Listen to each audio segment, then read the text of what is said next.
Karibu mtazamaji, tuandamane hadi tamati, tukianzia kule nchini Tanzania ambapo taarifa zinaibuka kwamba baadhi ya wananchi wa kigeni wanalengwa na maafisa wa usalama katika kile kinachoonekana kama msako unaoendelea baada ya uchaguzi mkuu uliojawa vurugu wiki iliyopita.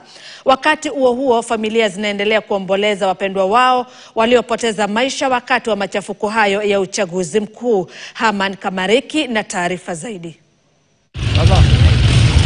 Taarifa zinaonyesha kuwa baadhi ya wageni nchini Tanzania wanakabiliwa na ukaguzi mkali wa usalama, huku wengine wakirudishwa makwao katika kile kinachoelezwa kuwa sehemu ya operesheni maalum baada ya uchaguzi uliojaa utata na madai ya ukiukaji wa haki za binadamu. Ukipika pale unarudishwa tena, unaambiwa sasa hivi kwanza tulia kwanza, unaambiwa rudi Kenya. KTN ilipowasili katika mpaka wa Namanga, shughuli zilionekana kurejea taratibu baada ya zaidi ya wiki moja ya misukosuko Tanzania.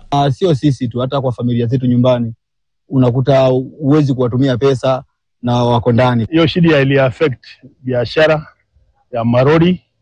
Hata kuna materials mingi yalikuwa inabebwa ambayo ingefaa ifike Nairobi mapema, lakini hii matunda ya mifugo, vitu ya mashamba karibu iharibike. Biashara zimerudi chini kwa sababu pia watu wakakuwa wanapigana, ukakuta biashara zimefungwa, kwa kuwa watu wameingia uoga, pia kuna watu walipoteza maisha. Wakati huo familia bado zinaomboleza vifo vya wapendwa wao vilivyotokea wakati wa machafuko ambayo wanaharakati wa haki za binadamu wameyataja kuwa mauaji ya kimbari.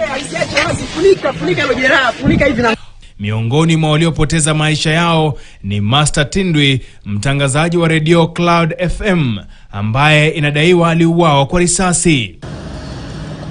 Mojawapo ya stendi ambayo husafirisha watu kutoka hapa nchini Kenya hadi Dar kule Tanzania hii hapa, na kwa sasa kuna gari lote ambalo limeondoka hapa. Wale ambao tumezungumza nao wakisema gari hili limekaa hapa kwa zaidi ya siku 4, huku uongozi wa kampuni hii ukisema kwamba wanasubiria kupewa idhini na mamlaka ya juu kule Tanzania kabla ya wao kuanza safari za kusafirisha watu kutoka hapa Kenya hadi Dar, wakiwa na matumaini kwamba idhini hiyo inaweza kutolewa hata leo. Haman Kamariki, KTN, Nairobi. Kwingineko mtazamaji,